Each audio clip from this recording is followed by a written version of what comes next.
Rabbi इश्रह ली सदरी व यस्सिर ली अमरी वाहलुल उक़दतम मिन लिसानी यफ़क़हू क़ौली।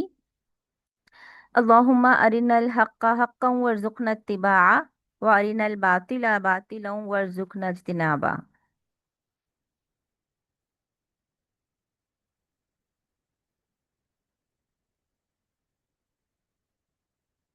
जी, हम सूरह नूर पढ़ने जा रहे हैं अल्हम्दुलिल्लाह। हर जुमेरात को 10 बजे से 11 बजे तक हमारी क्लास होगी। अल्लाह ताला इसमें बहुत सारी बरकत दें और अल्लाह ताला हमें जो हम सीखना चाहते हैं उससे भी ज़्यादा बेहतर चीज़ और हक बात सिखाएं, और इसमें होने वाली गलतियों को अल्लाह ताला माफ़ फरमाएं। बिस्मिल्लाहिर्रहमानिर्रहीम। जी, सूरह अन्नूर। और आपको पता है कि सूरह नूर जो है वो मदनी सूरत है, और आप में से बहुत सारे लोगों ने पहले सूरह नूर की तफसीर पढ़ी होगी। मुझे उम्मीद है इंशाअल्लाह ताला।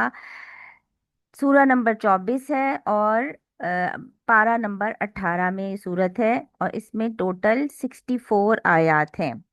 अच्छा जी, अब सूरह नूर के बारे में हम इसकी थोड़ी अहमियत को देख लेते हैं कि इसकी अहमियत का अंदाज़ा इस चीज़ से होता है कि हज़रत उमर ने कूफा के लिए एक तहरीर लिखी थी, और उसमें उन्होंने अपनी औरतों को उसमें उन्होंने कहा था कि अपनी औरतों को सूरह नूर की तालीम दो। यानी ख़ास ताकीद की गई थी औरतों के लिए कि उनको सूरह नूर की तालीम दी जाए। बनु मुस्तलिक एक जंग के बाद ये सूरत नाजिल हुई, और 6 हिजरी को ये सूरत नाजिल हुई, और ये जंग अहज़ाब के बाद जंग मुस्तलिक हुआ था जिसमें ये सूरत नाजिल हुई।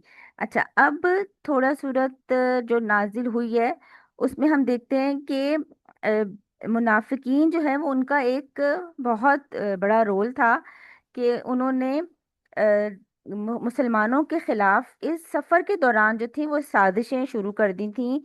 तो उनसे निमटने के लिए, अफवाहों का मुकाबला करने के लिए, मुसलमानों को मजबूत करने के लिए अल्लाह रब्बुल इज़्ज़त ने मुसलमानों को इसमें कुछ अहकामात दिए हैं। और बात यह है कि अल्लाह ताला ने हमें इसमें मॉरल वैल्यूज़ सिखाई हैं जो मुसलमानों को घरों के अंदर अ, अखलाकी तौर पर उनको मजबूत करती हैं। यानी अगर एक यूनिट आपका मजबूत होगा तो एक बहुत अच्छा मुस्लिम माशरा जो है वो उभर के सामने आएगा। इसीलिए हज़रत उमर रज़ी ताला अन्हो ने कहा कि अपनी औरतों को सूरह नूर की तालीम दो। यानी अगर घर को चलाने वाली औरत है और उसने सूरह नूर पढ़ी हुई है तो अल्हम्दुलिल्लाह उसका घर चलाने का स्टाइल थोड़ा फ़र्क हो जाएगा आम औरत से। अच्छा जी, इसका कुछ आगाज़ देखते हैं। आउज़ुबिल्लाहि मिनश्शैतानिर्रजीम, बिस्मिल्लाहिर्रहमानिर्रहीम। आयत नंबर 1, सूरतुन अंज़लनाहा व फरदनाहा व अंज़लना फ़ीहा आयातिम बय्यिनातिन लअल्लकुम तज़क्करून। ये एक सूरत है जिसे हमने नाजिल किया, और हमने इसे फ़र्ज किया, और हमने इसमें वाज़े आयात नाजिल की हैं ताकि तुम नसीहत हासिल करो। अच्छा, इसमें कुछ चीज़ें गौर तलब हैं। आपने इतना अनयूजुअल स्टार्ट किसी और सूरत का कभी नहीं देखा होगा। अमूमन सूरतें जब स्टार्ट होती हैं तो वो हरूफ मुक़त्ताआत से स्टार्ट होती हैं, या अल्लाह रब्बुल इज़्ज़त की बड़ाई से स्टार्ट होती हैं। लेकिन ये सूरत जो है ये डायरेक्ट अहकामात के नुज़ूल से स्टार्ट हो रही है कि अल्लाह रब्बुल इज़्ज़त ने इसमें पहली आयत में ही आपको क्या कहा है कि सूरतुन अंजलनाहा व फरजनाहा व अंजलना। ये जो ना ना ना आ रहा है ये अल्लाह ताला हैं। हम सूरत ये कैसी है? अंजलनाहा, हमने इसको नाजिल किया। व फरदनाहा, और इसके अंदर जितने भी अहकामात हम पढ़ेंगे वो फर्ज दर्जे के हैं। सुभान अल्लाह, पूरा कुरान अल्लाह रब्बुल इज़्ज़त ने ही नाजिल किया है, लेकिन इस सूरत को स्पेशली अल्लाह ताला कह रहे हैं हमने इसको नाजिल किया। यानी तुम इसको मामूली नहीं समझना, तुम इसको फॉर ग्रांटेड नहीं लेना। ये कोई आम अहकामात नहीं है, बल्कि ये अल्लाह ताला कह रहे हैं मैंने नाजिल किए हैं और ये मैंने फ़र्ज किए हैं। यानी आपकी अपनी चॉइस ख़त्म है। जब आप सूरत पढ़ेंगे तो अब आपकी अपनी चॉइस नहीं है। इसमें आने वाला हुक्म आपको छोटा लगे या आपको बड़ा लगे, आपके ऊपर उसको इम्प्लीमेंट करना फर्ज दर्जे का हुक्म है। वो अनजलना, और हमने इसको नाजिल किया, हमने इसको उतारा, फीहा हमने उतारा, फीहा इसमें आयातिम बैशिनातिन लाल्लकुम तज़क्करून, खुली और वाज़े आयात ताकि तुम नसीहत हासिल करो। अच्छा, एक बात इम्पोर्टेंट है, अल्लाह ने अल्लाह ताला ने अपनी तरफ मंसूब किया। दूसरी बात इम्पोर्टेंट है कि अल्लाह ताला ने इसके अहकामात को फ़र्ज किया। और तीसरी बात इम्पोर्टेंट है कि ये आयातिम बय्यिनात है, कोई बात ऐसी नहीं जो तुम्हें ना समझ आए, खुली खुली बातें हैं जो तुम्हें आसानी के साथ समझ में आ जाएंगी। ठीक है, तो एक वार्निंग लग रही है ये आयत एक वार्निंग लग रही है कि इसमें जो कुछ भी आएगा बहुत वाज़ेह और बहुत क्लियर है, तो तुम पर अब अमल करना आसान भी है और ज़रूरी भी है, इसको मामूली ना समझना, इसको संजीदगी से लेना। अच्छा, अब हम देखते हैं कि कुछ चीज़ें, कुछ रोल जो होते हैं वो मैंडेटरी होते हैं, वो अब फ़र्ज अहकामात होते हैं। कुछ ऑब्लिगेशन जो होती हैं वो अल्लाह ताला जिस चीज़ को मना कर दें, जिस चीज़ का हुक्म दे दें, वो चीज़ें ज़रूरी होती हैं। तो वो किस बेस के ऊपर ये चीज़ें ज़रूरी होती हैं जो अल्लाह ताला अपने अहकामात देते हैं, वो एक होती हैं कि लीगल ऑब्लिगेशंस होती हैं, ऐसे कवानीन बनाए जाएं कि हर इंडिविजुअल जो है उसके हक का तहफ़्फ़ुज़ किया जाए। सुभान अल्लाह, जो भी अहकामात हम इसमें पढ़ने वाले हैं वो हम सब के लिए फ़ायदा मंद है, हर इंडिविजुअल के लिए। यानी अल्लाह ताला ने अमीर और गरीब करके किसी को फ़र्क नहीं रखा, किसी रंग की सूरत में फ़र्क नहीं रखा, बल्कि अल्लाह रब्बुल इज़्ज़त ने सबको एक जैसे अहकामात दिए हैं और हर एक की इज़्ज़त का, माल का, जान का, हर चीज़ का तहफ़्फ़ुज़ कर दिया है। ठीक है, इन चीज़ों को फ़र्ज़ करके फिर अल्लाह रब्बुल इज़्ज़त ने कुछ इखलाकी उसूल दिए हैं। ये अखलाकी उसूल क्या हैं कि आपको आपकी ज़िम्मेदारी बताते हैं और आ, आपके एहतराम को फ़रोग़ देते हैं। यानी आपकी पर्सनल वैल्यूज़ की बात की है इस सूरत में।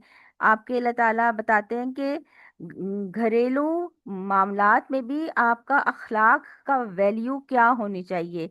फिर इसमें सोशल ऑब्लिगेशंस हैं कि कैसे एक ख़ानदानी ज़िंदगी जो है वो चैन और सुकून उसमें कायम रह सकता है, कैसे एक स्ट्रॉन्ग रिलेशनशिप्स आपके डेवलप हो सकते हैं, कैसे एक माशरा मजबूत हो सकता है। मतलब अल्लाह ताला ने अगर आपके घर के सेटअप में आपके मर्द को कवाम का दर्जा दिया है, तो अब आप पे फर्ज है कि आपने एक दर्जा ऊपर समझना है। और उसके कितनी कितनी चीज़ें जो यहाँ पे ख़वातीन शादीशुदा बैठी हुई हैं वो ये बात अच्छे से समझती हैं कि मर्द कितने समझदार होते हैं, कितने ब्रिलियंट होते हैं, कितने आगे का सोचते हैं। मतलब आप बाज़ औक़ात ऐसा होता है कि कुछ बातों को हमें लगता है कि इनके फैसले सही नहीं है, लेकिन टाइम आपको बताता है कि नहीं, वो बात सही कर रहे थे, उनका एक्सपोजर है, उनका तजर्बा है। तो अल्लाह ताला जो है वो कैसे खानदानी जिंदगी की प्रोटेक्शन करते हैं एक खानदान में रखकर हमें, फिर कैसे जो है वो अल्लाह ताला पर्सनल ऑब्लिगेशन लगाते हैं कि हर कोई अपना जिम्मेदार खुद है, कैसे खुद एहतसाबी का मामला है, कैसे आप अपनी गोल सेटिंग खुद करेंगे, कैसे अपने से किए हुए वादे खुद पूरे करेंगे, कैसे अपनी नमाजों का जवाब खुद देंगे जो आप पे अब अलग से फर्ज हैं। तो ये सारा चीज़ें मिलकर एक सिस्टम बना देती हैं। सुभान अल्लाह, यानी अल्लाह ताला ने जो चीज़ें हम पे फ़र्ज़ की हैं वो बिला वजह फ़र्ज़ नहीं की, उनकी कोई वजूहात है। तो इफ़ेक्टिव ऑब्लिगेशंस करती क्या हैं, ये प्रोमोट करती हैं अकाउंटेबिलिटी को, खुद एहतसाबी को। ये जो फ़राइज़ की अदायगी है ये आपको जवाबदेही का एहसास रखती है। आप देखें कि कोई फ़र्ज़ मिस हो जाए ना तो कितना दिल बेचैन हो जाता है, मतलब दिल को नहीं करार आता अगर आपका फ़र्ज़ मिस हो जाए। हाँ, अगर आपके नवाफिल रह गए हैं या कोई ऐसा काम रह गया कि जिसकी आप जवाब दे नहीं है, एक्स्ट्रा काम था, तो आप इतना गिल्ट में नहीं जाते। तो ये जो अल्लाह ताला जो जो चीज़ें फ़र्ज़ करते हैं वो हमें एहसास दिलाती हैं कि हमने इसका जवाब देना है। फिर जब इंसान वो पूरे करता है फ़राइज़ को, तो वो एक ट्रस्ट डेवलप करता है, वो रिलायबल हो जाता है। फिर उसके अंदर एक कॉन्फिडेंस आ जाता है। आप देखें, जो काम आप कवानीन के तहत करते हैं, वो काम आपको कॉन्फिडेंस देते हैं, वो काम आपको गिल्ट नहीं देते। जहां पे आप कानून तोड़ते हैं वहां पे आपको छुपना पड़ता है, लोगों के साथ लोगों को अपने साथ मिलाना पड़ता है। लेकिन जहां पे आप अपने कवानीन के ऊपर काम करते हैं वहां पे आपको छुपना नहीं पड़ता। फिर और क्या होता है कि ये आपकी रिस्पॉन्सिबिलिटीज को इनकरेज करती है, यानी आपके अंदर जिम्मेदारी की हौसला अफजाई करती है। अल्लाह रब्बुल इज़्ज़त ने जब आप पे चीजें फर्ज की हैं, तो इसका मतलब ये है कि आप अब जिम्मेदार हैं, आप एक बालिग हैं, आप एक आकिल हैं, आप अपने किए के जिम्मेदार हैं। ये इनकरेज करती है रिस्पॉन्सिबिलिटी को। क्यों? क्योंकि बहुत सारे लोग जो अपनी जिम्मेदारी नहीं पूरी करना चाहते, उनके घर वाले कितने परेशान होते हैं। तो एज अ मुस्लिम अल्लाह ताला ने हमें बताया है कि तुम सब पे जिम्मेदारी है, कोई किसी भी तरह से अपनी जिम्मेदारी से बरी जिम्मा नहीं है। और जो लोग ये ओन करते हैं, फिर वो करेज के साथ चलते हैं, फिर वो अपने मुसलमान होने के ऊपर फख्र करते हैं कि हम इन जिम्मेदारियों को निभाएंगे। फिर एक सपोर्ट होती है, पर्सनल ग्रोथ की तरफ इंसान चला जाता है कि ये चीज मददगार है आपकी सेल्फ ग्रोथ में। आप फिर डे बाय डे आगे बढ़ते जाते हैं, अगर आपने अल्लाह ताला के अहकामात की पाबंदी की होती है तो when obligations are clear, responsible and respected, they can positively impact individuals and society। तो आप देखें, सुभान अल्लाह, अल्लाह ताला ने जो आपको अहकामात दिए हैं वो पहले ही कह दिया बैजिनात हैं, वाजे क्लियर हैं। और इन सब में आपका अपना एहतराम छुपा हुआ है। और इन सब में जब आप देखेंगे हर एक को उसका हक मिलेगा, तो एक माशरा कैसा होगा? एक पॉजिटिव माशरा होगा। एक इंडिविजुअल भी कैसा होगा? बिल्कुल महफूज होगा।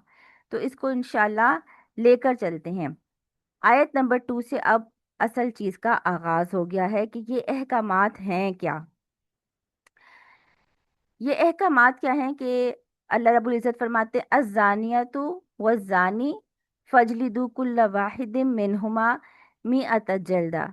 जानिया औरत और जानी मर्द दोनों में से हर एक को तुम 100 कोड़े मारो। और इन दोनों के बारे में अल्लाह ताला के दीन में नरमी तुम्हें दामन गिर ना हो, अगर तुम अल्लाह ताला और आखिरत के दिन पर ईमान रखते हो। और इन दोनों की सजा के वक्त अहले ईमान का एक ग्रोह जरूर मौजूद रहे। अच्छा, इस पूरी आयत में क्या क्या चीजें हैं? नंबर 1, जानिया औरत। आपने ये बात कुरान पाक में नोटिस की होगी कि जब किसी भी जुर्म का, मेरी आवाज नहीं आ रही?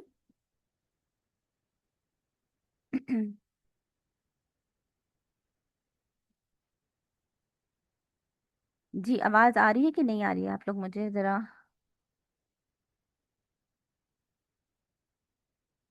ठीक है, तहसीन आप अपना चेक करें। सबको आ रही है आवाज अल्हम्दुलिल्लाह। तहसीन अपना कनेक्शन चेक करें प्लीज।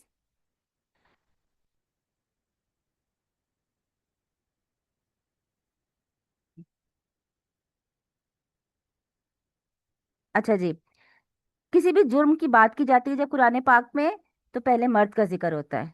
चोर मर्द हो या औरत, उनके हाथ काटो वाला हुक्म जैसे है। लेकिन यहाँ पर अजानिया से स्टार्ट लिया गया है। ठीक है, एक जानिया औरत और जानी मर्द। क्योंकि अगर औरत अपनी लिमिट्स को जानती हो, तो आदमी की जरूरत नहीं होती कि वो उसके साथ ऐसा ताल्लुक कायम करे। यानी औरत अगर आदमी को शय देती है और औरत उसको लिफ्ट कराती है, तो वो मर्द आगे बढ़ता है, वरना आगे बढ़ने के चांसेस कम हो जाते हैं। तो ये जुर्म ऐसा है कि इसमें औरत का नाम पहले लिया गया है। ठीक है, तो जब तक वो औरत लिमिट में रहेगी, अल्लाह ताला के हुकूक की पाबंदी करेगी, तो उस वक्त तक किसी आदमी की हिम्मत नहीं बढ़े होगी कि वो एक नेक सिर्फ औरत को वरगलाए। ठीक है, इल्ला माशा अल्लाह। تو یہاں پہ الزانیت اسے اسٹارٹ لیا گیا، پہلی بات تو یہ۔ دوسرا کیا بات ہے کہ اللہ تعالیٰ کہتے ہیں کہ زانی عورت ہو یا مرد، دونوں میں سے ہر ایک کو تم 100 کوڑے مارو۔ اگر ان کا زنا ثابت ہو جاتا ہے تو ان میں سے یہ جو آیت ہے یہ بتاتی ہے کہ یہ غیر شادی شدہ مرد اور عورت کے لیے یہ احکام ہے، کیونکہ احادیث میں ہمیں پتہ چلتا ہے کہ شادی شدہ مرد اور شادی شدہ عورت جو ہے، اگر وہ زنا کا ارتکاب کریں اور ان کے خلاف گواہی موجود ہو، گواہیاں، یا وہ خود ایڈمٹ کر لیتے ہیں، تو پھر ان کو رجم کیا جاتا ہے، یعنی پتھر مار کے سنسار کیا جاتا ہے جب تک کہ ان کی ڈیتھ نہیں ہو جاتی۔ اور اللہ کے رسول کے زمانے میں یہ امپلیمنٹ بھی ہوئی ہیں چیزیں، اس لیے قرآن پاک میں جو حکم ہے وہ ان کے لیے ہے جو غیر شادی شدہ ہیں، اور احادیث اس کو واضح کرتی ہے کہ شادی شدہ کے لیے رجم اور غیر شادی شدہ کے لیے 100 کوڑے ہیں۔ ٹھیک ہے۔ اچھا، فرجلی دو جو ہے وہ جلد سے ہے، یعنی کہ کوڑے ایسے کہ آپ کی سکن اس سے متاثر ہو، ایسے مارے جائیں گے کہ سکن کے اوپر لگیں، یعنی اس کا اثر سکن کے اوپر آئے۔ اور دونوں کے بارے میں اللہ تعالیٰ کے دین میں نرمی تمہیں دامن گیر نہ ہو، حالانکہ انسان ہونے کے ناطے ہم کسی کو زور سے مار نہیں سکتے، ایک مار لیں گے، دو مار لیں گے، 100 تو ایک جیسے نہیں مار سکتے نا۔ لیکن یہاں پہ اللہ تعالیٰ نے خاص طور پر کہا ہے کہ یہاں پہ آپ نے رحم دلی نہیں دکھانی، مارنے والے کو کیا حکم ہے کہ آپ نے نرمی نہیں دکھانی، بلکہ آپ نے 100 کوڑے بالکل صحیح سے مارنے ہیں۔ اگر تم اللہ تعالیٰ اور آخر کے دن پر ایمان رکھتے ہو، ایمان کی کنڈیشن ہے کہ سزا دینے میں نہ جھجک تمہیں محسوس ہونی چاہیے، نہ نرمی تم نے کرنی ہے، اگر تم اللہ اور آخرت کے دن پر ایمان رکھتے ہو، اور دونوں کی سزا کے وقت اہل ایمان کا ایک گروہ ضرور موجود رہے۔ یعنی اس سے کیا بات پتہ چل رہی ہے کہ اے، یہ سزا جو ہے یہ سب کے سامنے دی جائے گی، الگ سے چوری چھپے نہیں دی جائے گی۔ پھر آپ دیکھیں کہ سزائیں جو ہے نا قرآن پاک میں، کچھ چیزوں کی سزائیں جن کو حدود کہا جاتا ہے وہ اللہ تعالیٰ نے بتائی ہیں، اور وہ متعین کی ہیں کہ لوگوں کے سامنے کرنی ہے۔ اور کچھ سزائیں جو ہیں جن کو تعزیرات کہا جاتا ہے، وہ عدالت فیصلہ کرتی ہے جرم کی نوعیت دیکھتے ہوئے کہ کسی کو کیا سزا دینی ہے۔ لیکن اگر زانی آدمی ہے، زانی عورت ہے، تو اب عدالت فیصلہ نہیں کرے گی، بلکہ اللہ تعالیٰ کا فیصلہ آ چکا ہے کہ ان کے ساتھ یہ والا معاملہ کرنا ہے، اور کیسے کرنا ہے کہ سب کے سامنے ان کو مارنا ہے، تاکہ ایک وہ عبرت کا نشان بن جائیں۔ ٹھیک ہے۔ اچھا جی، اب آپ دیکھیں کہ سب سے پہلی بات کہ یہ اتنا بڑا جرم ہے کہ اللہ رب العزت نے اس کی سزا بھی بہت سخت رکھی ہے۔ اس کا مطلب ہے کہ اس کا معاشرے پر بہت برا اثر پڑنے والا ہے، تو اس کی روک تھام کے لیے سخت سزا ہوگی تو انسان بچے گا، ورنہ شیطان اس کے ساتھ لگا ہوا ہے اور وہ کبھی بھی کوئی بھی ناجائز حرکت کر سکتا ہے۔ دوسرا یہ بات کہ اللہ رب العزت نے اس سے پہلے کے جو احکامات دیے ہیں وہ کیا دیے ہیں کہ ایمان والوں کو نکاح کی ترغیب دی ہے، نکاح کر لو، اور نکاح کرنے کو آسان بنانے کے لیے کہا گیا ہے، مشکل نہیں بنانے کے لیے کہا گیا۔ پھر اگر ایک بیوی سے نہیں آپ خوش، تو آپ ایک سے زائد بیوی کر سکتے ہیں، 4 تک کی اللہ تعالیٰ نے آپ کو اجازت دی ہوئی ہے۔ پھر اسی طرح اللہ تعالیٰ نے بتایا کہ طلاق کو جائز قرار دیا ہے کہ اگر نہیں نبھری تو اس کو چھوڑ کے دوسری سے شادی کر لو۔ پھر ایک خلا کا طریقہ ہے، اگر عورت نہیں رہنا چاہتی تو الگ ہو جائے۔ پھر اللہ رب العزت نے جو ہے وہ ان سب طریقوں سے منع کر دیا جو آپ کے اندر زنا کی خواہش پیدا کرتے ہیں، زنا کے قریب جانے سے بھی منع کر دیا۔ ہر وہ چیز جو آپ کو دیکھنے میں یا سننے میں یا بولنے میں یا کسی بھی چیز میں آپ کو زنا کی طرف لے کر جائے، وہ اسلام میں جائز نہیں ہے۔ پھر آپ دیکھیں کہ مسلمان خواتین کو اللہ تعالیٰ نے پردے کے احکامات دیے ہیں، اس کے باوجود ان چیزوں کو نہ دیکھے بندہ اور ڈائریکٹ زنا کر بیٹھے تو پھر اس کی سزا تو سخت ہوگی، کیونکہ اللہ تعالیٰ نے پہلے ہی روک تھام کے لیے ہمیں بہت سارے احکامات دیے ہوئے تھے، لیکن اس کو نہیں دیکھا، تو پھر اب کیا ہوگا کہ ایسے لوگوں کی سزا میں کوئی رعایت نہیں برتی جائے گی۔ ٹھیک ہے۔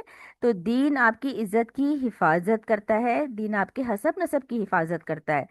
اچھا، اب آپ دیکھیں کہ یہ جو پنشمنٹ ہے یہ کب کس کن چیزوں پہ بیس کرتی ہے۔ کہ نمبر ون، کہ یہ پنشمنٹ، اس کا کانٹیکسٹ کیا ہے، یہ اس کا سیاق و سباق کیا ہے، یہ کس لیول کا کام کیا ہے۔ جو حدود کی بات میں کر رہی تھی نا، تو اس میں حدود میں اللہ رب العزت نے کہا ہے کہ اگر کسی کی مال پہ اٹیک کیا ہے، چوری کی ہے، تو ہاتھ کاٹیں گے، قتل کا بدلہ قتل ہوگا، جان کی حفاظت فرمائیے، عقل یعنی شراب پیو گے تو کوڑے پڑیں گے، اور اگر زنا کرو گے یا کسی پہ بہتان لگاؤ گے، کسی کی عزت کی حفاظت نہیں کی، تو پھر اس کی بھی سزا ملے گی کوڑوں کی شکل میں، 100 کوڑے یا 80 حد قذف میں۔ تو یہاں سے پتہ چلتا ہے کہ جرم کس نوعیت کا ہے، پھر کتنا سویئر جرم ہے، اس کی شدت کتنی زیادہ تھی، پھر اس کے بعد جو ہے اس کی امپلیمنٹیشن، اس کا نفاذ کیسے کیا جائے گا، کیا سب کے بیچ میں کیا جائے گا یا اکیلے میں کیا جائے گا۔ پھر ہم دیکھتے ہیں کہ جو یہ تو اللہ تعالیٰ کا حکم ہے کہ سب کے بیچ میں ان کو پنشمنٹ دی جائے، تو اس کا ایک وجہ کیا ہے، ڈیٹیرنس کی وجہ کیا ہے کہ پبلک پنشمنٹ میں debtor other from committing similar offences. اب باقی لوگ کیا ہوئے، دیکھ کر ڈر گئے۔ اچھا، ایک تو آپ یہ دیکھیں کہ جب انسان کو سزا نہیں ملتی تو وہ خود بھی بہت شیر ہو جاتا ہے، وہ پھر بار بار وہ کام کرتا ہے، اس کو جھجک، اس کی شرم کھل جاتی ہے۔